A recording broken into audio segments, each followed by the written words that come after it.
Hey, how's it going, everyone? Sir Da Vinci here with another weekly vendor reset for the division. This is a pretty exciting week, seeing as how we just got the release date announcement for both 1.6 and the Last Stand DLC, which is February 28th, Tuesday of next week. So definitely very excited. Definitely going to be looking for a lot of items that are going to complement well with the new patch, with all the new updates and everything being changed to the gear and the SMGs with the new crit chance and all that kind of stuff. So definitely look forward to that. And I don't know whether or not the vendor is going to reset on Tuesday also, but if it does or anything like that, I will definitely be releasing another update video. So keep a lookout for that. So let's get started with this.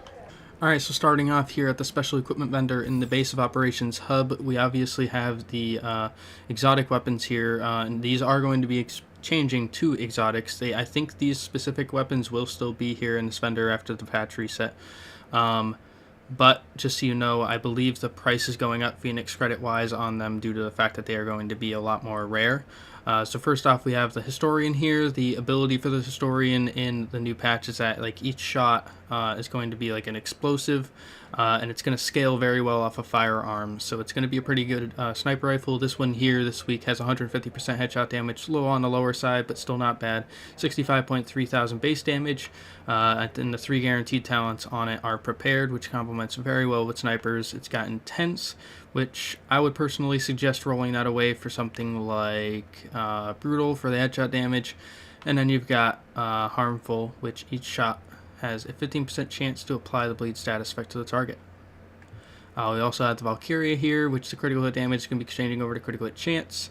I haven't looked too much into all of the new exotic weapon abilities, but this one here is going to have there's going to be 2 SMGs, I know that are going to use both of them at the same time to get the effect out of their ability. This one's got 15.9 thousand base damage. It comes with determined, competent, and responsive. And we also got the Liberator with 23% enemy armor damage, which I believe is the max. It's got 18.6 thousand base damage, which is not bad at all. We got competent, dominant, and talented. This one is going to be paired with the Caduceus. No, not Caduceus. There's a pistol that's going to be like this one's counterpart, that when you have both of them equipped, there's a talent or ability that works with these two being equipped at the same time. First off, for the other weapons here, though, we have a lightweight M4, which is rolled pretty nicely. It's got 22% enemy armor damage, 18.7 thousand base damage. Comes with accurate, which isn't all that great.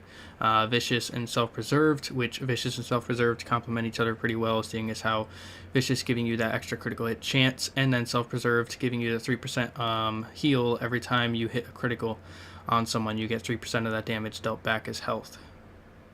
Alright, also in the same vendor, we have a pretty nice hunting M44 here. 161% headshot damage, which is pretty good. 120,000 base damage, which is actually really good for snipers. This one being the one that cannot get an underbarrel, I believe, but nonetheless still a very strong bolt-action sniper rifle. It comes with destructive, which is great talent pretty much for any weapon. Ferocious, you could roll away if you're not an electronics build, to brutal or prepared. And then we also have adept in the 3rd slot, which is great if you don't have a lot of electronics. Although with sniper rifles, especially bolt action, having crit chance isn't all that big of a deal. But either way, still a pretty good weapon here. Alright, so I'm now going to scroll through the gear set pieces and anything that stands out to you guys specifically, obviously based off your opinion of them. Then there you go.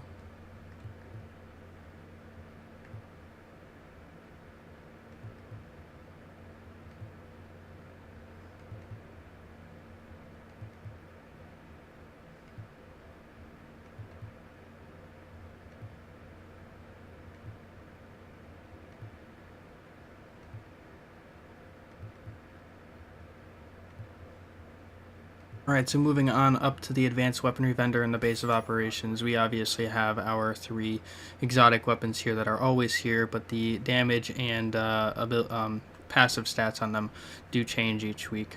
First off, we have the Pecan. This one this week has 12% damage to out of cover. This one, 12% is a little on the lower side. I believe 15% is about the max, so still not bad though. 18.2 thousand base damage though for this type of LMG, that is quite high. This one comes with Swift, Destructive, and Ferocious, which are great talents for PvE. We also have the Cassidy here, which is the double-barreled shotgun, not the sawed-off though. This one's actually the primary. 348.5% stagger, which from what I've ever noticed, that's actually quite high. 141,000 base damage. Comes with responsive, commanding, and meticulous. The Centurion here, this is the pistol that I believe pairs up with the that M4 there. I can't believe I already forgot the name of it. But the one from the other vendor down in the hub, this one here has 25.1 thousand base damage, comes with Provident, Intense, and Expert. Alright, also in the advanced weaponry vendor, we have an enhanced ACRE here with 23% enemy armor damage, which is very good, 17.6 thousand base damage, which is a little on the lower side. I believe I have one that's about 19.5 thousand base damage. This one here has Unforgiving, Deadly, and Sustained, which are all three good talents. Personally, I would not necessarily use Deadly for assault rifles. You're looking for more headshot damage than critical hit. Unforgiving is a great talent for PvP, but with the nerf that's going to be happening to Alpha Bridge, Unforgiving is probably going to be a talent that kind of gets pushed off to the side again due to the fact that you're not allowed to have 6 talents. You're only going to have 4 on your weapon when you use Alpha Bridge, which is still, Alpha Bridge is still going to be a good set, but Unforgiving I think will be left off to the side for other things that will probably give you more of a damage bonus. Deadly, obviously, like I said, that's more of an SMG kind of talent than it is assault rifles, and Sustained is a good one for PvE, but still a pretty decently rolled ACR here. Alright, also in the advanced weaponry vendor, we have an M700 Carbon here with 148% headshot damage, a little on the low side, 111,000 base damage, which is a pretty decent amount of damage. This one's got Capable, which I would probably roll away for something like Brutal. It's also got Toxic, which is honestly one of my favorite talents for sniper rifles, because hitting that headshot and making your target blind for a certain amount of time, they won't be able to move or dodge your bullets or anything like that, or shoot you back during that time, which leaves them open. So say you pull out your sniper, shoot them in the head, make them blind, and then pull out your assault rifle, SMG, whatever it is, to just melt them down. That's a pretty effective way of combining this with other weapons. And it also has Elevated, which is the guaranteed talent for the M700s, which is also a very good talent for that extra 10% damage when you're only 1.2 meters above your target. So that's really not that high, so you can definitely take advantage of this talent quite often. Base of operations here at the weapons vendor, we have a pretty nicely rolled tactical AUG here, 29% critical hit damage, slow on the low side, but you don't have to worry about that because it's getting switched over to critical hit chance at a random amount. 17.5 thousand base damage is very high if I compare that to the one in my inventory right now, which is at 16.4 thousand, so that's over 1,000 more damage. This one's got Capable, which improves your handling by the weapon for the weapon for 15 seconds after you use a skill. Ferocious has a high electronics requirement, but it is a good one for PvE if you have the electronics to get it. And it also has Adept in the third slot, which is great. Critical hit chance on SMGs is what you're going to want, and having that in the third slot, if you don't have a lot of electronics, then that is perfect. This one, what I would personally suggest is rolling away Ferocious for either responsive or deadly, and keeping Capable, because SMGs aren't all that accurate, although the AUGs are pretty accurate. That's a talent that if it were to be on any weapon, SMGs are a pretty good one to have it on, and seeing as how you're going to want to roll away at least that or Ferocious. If you do have the electronics for Ferocious, then definitely stick with that. Get rid of Capable for responsive or deadly. Those are my suggestions at least. But if not, then get rid of Ferocious and keep Capable, because it's going to mesh pretty well with the fact that Adept also gets activated from after you use a skill. So you'll get Capable and Adept affecting you at the same time after you use a pulse or your first aid or something like that, on top of having the extra either critical hit damage, 10% damage while close to the target, that kind of stuff. So definitely a pretty good AUG to pick up if you need one, and they actually are very good in 1.6. So in the same weapons vendor in the base of operations, we have a VX1 scope 12 times zoom with 17% headshot damage, 4.5% optimal range, which isn't all that great because you're going to be probably using this on sniper rifles, or you could use it on assault rifles if you would like, and also 4% critical hit damage. And also finishing up the gear vendor here in the base of operations, we also have a prototype performance mod with 7% ballistic shield health. So if any of you guys defense builds out there, this is a nice mod for you. Alright, now moving on up to the Autumn Soap Safe House here, we have a prototype performance mod with 5.5% first aid ally heals. Any of you guys looking to make a support build with healing your teammates, this is a mod for you. Alright, moving on to the Wolves Den here, we have a Hollow Sight with 6.5% critical hit chance, 5.5% headshot damage, and 4% critical hit damage. Basically the 3 stats that you want on any of your sights. For assault rifles, you could probably switch over to a scope that has headshot damage instead, but it's up to you whether or not you have an accurate shot to get that extra headshot damage, or you can stick with one of these for the extra critical hit chance. Alright, we are now at the last call safe house in the bottom right of the map. Here we have an M700, which actually is pretty nicely rolled talent-wise. 147% headshot damage, not all that high. 109,000 base damage, kind of average. This one's got Prepared, which is one of the greatest talents to have on snipers. Balanced, I would roll away for Brutal, get the extra headshot damage. And it's also got Elevated, which is a guaranteed talent on M700s. And as I've said, the increased damage when you're just slightly 1.2 meters above your target, definitely worth having. Alright, moving on over to the Grindhouse Safe House. I think we have the best M700 we've seen all day today so far, at least. 168% headshot damage is very high, and the 170 is, I believe, is the max, so definitely pretty close to it. 111,000 base damage is higher than the previous one I showed, but still not the highest. I believe 120,000 was the highest I've seen today. But it's got Meticulous, which I would roll away for Brutal personally to get that extra 15% headshot damage. Toxic, once again, one of my favorite talents for sniper rifles because of the fact that, like I said, you pair that up with a nice fully automatic and you could blind the guy and then shoot the crap out of him. Elevated, increasing your that damage by 10% when above the target by 1.2 meters. Obviously, having an extra 10% damage is going to be awesome.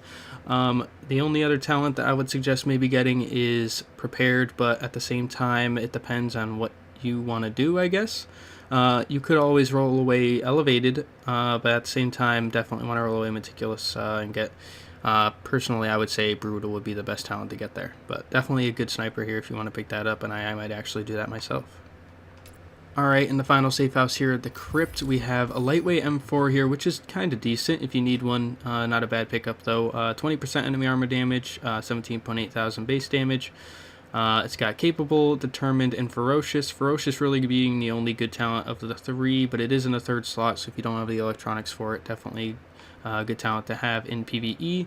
And you could choose which one of the next 2 you want to roll away for something like Brutal, Responsive, or Destructive, something like that along those lines anyway. And you might have yourself a decent M4 if you do not have one yet. Alright, our first stop in the Dark Zone vendors here at the East 46th Street Dark Zone vendor. We have a prototype performance mod here with 5% support station healing speed. And we also have a loud vent break here, which is going to probably be the top muzzle to put on SMGs, seeing as how most people are probably going to be picking out SMGs. Not necessarily as the top weapon, but it's definitely going to be a more viable weapon now with them having the passive of crit chance instead of crit damage. This one here has 16% critical hit damage, 2.5% stability, and 2% accuracy. Stability isn't really going to help you all that much with SMGs because they don't really have as much kick. They do have lower accuracy, so the spread is going to be wider, so having that 2% accuracy will help a little bit at least. One of those could have probably been critical hit chance or headshot damage, which would have been a lot better, but either way, nonetheless, if you need one, here's one for you here at the Dark Zone vendor. Alright, next up here at the East 42nd Street Dark Zone checkpoint, we have a decent pair of Savage gloves here. We've got 1132 stamina, 954 base armor. Obviously, it's got Savage, and it's for the major attributes, we got Marksman rifle damage, 5.5% critical hit chance, and 14% critical hit damage. Pretty good Savage gloves if you're looking to make a sniper build of any sort. And are obviously running a high-end build, or maybe just a 4-piece gear set and having the gloves as one of your high-end pieces. Alright, for any of you guys looking to make a support build, here at the East 34th Street Dark Zone checkpoint, we have a prototype performance mod with 7% support station duration, allowing you to keep that support station up a lot longer and keeping your teammates alive. Alright, next up at the East 31st Street Dark Zone checkpoint here, we have another prototype performance mod, this one having 3.5% Seeker Mine damage, so if anyone out there is still using the Seeker Mines, which at least when I was getting killed by them, they were quite effective, especially with the addition of bleed from them. This will definitely pop out some more damage and allow you to take down people a lot quicker with them. Alright, now at the West 31st Street Dark Zone checkpoint here, we have a very good prototype firearms mod here with 267 firearms and 273 armor. I believe that's like the highest combo for stat and armor I've seen on a prototype mod. So definitely, if you guys have the Dark Zone funds to afford these things, grab about 4 or 5 of them and stack up on them. Especially if you're going to be running a firearms build in 1.6, this is going to be a really good mod to have, especially since they're going to be getting rid of armor off of as a major attribute on gear. Like I said, I still don't know whether or not armor is going to be taken off of mods, but if it does, it'll still be giving you health, so it's still going to be a good mod either way. So definitely grab this one. Alright, next up here at the West 34th Street Dark Zone checkpoint, we have a prototype performance mod here with 6% first aid self-heal. One of the top performance mods to have, especially if you're running solo. This one has 6%, which I believe the highest is 7%, which I believe there was one last week and possibly even the week before that. So if you didn't get either of those and you have the Dark Zone funds for this guide, you definitely pick this one up before the 1.6 and Last Stand arrive. Okay, this one definitely complementing the 1.6 release here at the West 39th Street Dark Zone checkpoint. We have another AUG. This one with 36% critical hit damage, but after 1.6 releases, that's not going to matter. It's going to be rolled to a random critical hit chance stat. This one here, 17.6 thousand base damage. The mid 17,000s for the AUG is actually very high. That is for darn sure. This one here's got accurate, which I believe the last one had... the one that improved the handling on the weapons there. But either way, this one having 25% accuracy, I would prefer this over the improved handling due to the fact that you obviously have to wait till you use a skill. This one is always there, and having accuracy on SMGs, if anything, obviously accurate. I would rather have like responsive or something like that in its spot. But still, if you don't have the electronics for adept tier as you see on it's also on it, then you're probably going to want to roll away the adept for responsive or deadly. And we also have fierce on here in the third slot, which also has a high electronics roll, this one being 5% critical hit chance over the 7.5 that adept gives, but it's always there. It's a guaranteed addition of 5% critical hit chance rather than having to wait till you have a skill active or after using a skill, and it's only there for a limited time. So fierce, in my opinion, could actually be better than adept if you're someone who isn't popping a skill during fights, but at the same time, yeah, so either way, roll away adept, responsive or deadly. Personally, I would suggest those two for that spot, and you've got yourself a pretty decent AUG moving into 1.6. Alright guys, well that'll do it for this week of the weekly vendor reset for the division. This week we actually had a lot of pretty good pickups, especially complementing 1.6, which is going to be coming out, like I said, on February 28th, Tuesday next week. So definitely looking forward to that. Unfortunately, I obviously have work, so I'm not going to be able to play it too much that day, but I definitely be grinding it out, especially now. I'm going to start today getting back into it because I haven't really played it in a couple weeks. I'm looking to try and grind out some gear set pieces that I'm going to want to make builds in 1.6, and also some guns I want to try out once 1.6 comes out to see if they're worth using. One thing I do want to point out is, unfortunately for me, For Honor is probably the most rage-inducing game I've ever played, and it ended up getting me to the point where I sent a message I probably shouldn't have sent, and due to that I ended up getting myself communication banned until I believe March 2nd, so unfortunately once it comes out I'm not really going to be able to play with people. Like I said in the comments in my last one, I know a couple of people were asking me to, add them and play with them, which I do not mind. I don't really have anybody to play this game with. I did have some friends that I got to get it once the game came out, and I was playing with them a lot, but they kind of grew out of the game. They got bored of it, and I can't seem to get them back into it. So I'm always usually playing solo. So anyone that I can get that's pretty decent at the game, looking for a fun time playing Dark Zone, Last Stand, any of that kind of stuff. I'm not really gonna get too big into the Dark Zone still, I don't think, but Last Stand I'll definitely be trying out, and I also like Survival, although I usually prefer playing Survival alone. I have tried playing it co-op one time, and it's just, I feel like it's even harder due to the fact that you kind of have to share gear, so it takes longer to get to the Dark Zone in the end. So either way, hope you guys enjoyed this one. Like I said, there were a lot of pretty good pickups, especially SMG wise, some pretty good performance mods and gear. The base of operations was stacked today with stuff to pick up, which is awesome because of the fact that that's just base credits for the most part. The Dark Zone vendors actually had a couple of pretty nice pickups, although I mean, at least for me, I don't have any Dark Zone funds. I got like 8,000. That's about it. I can't afford anything. But like I said, hope you guys enjoy. Definitely look forward to 1.6, like I said. And after my communication ban, definitely be looking out. Send me a friend request if you'd like, and we'll get to playing. All right. See you guys next week. Or actually, yeah, next week.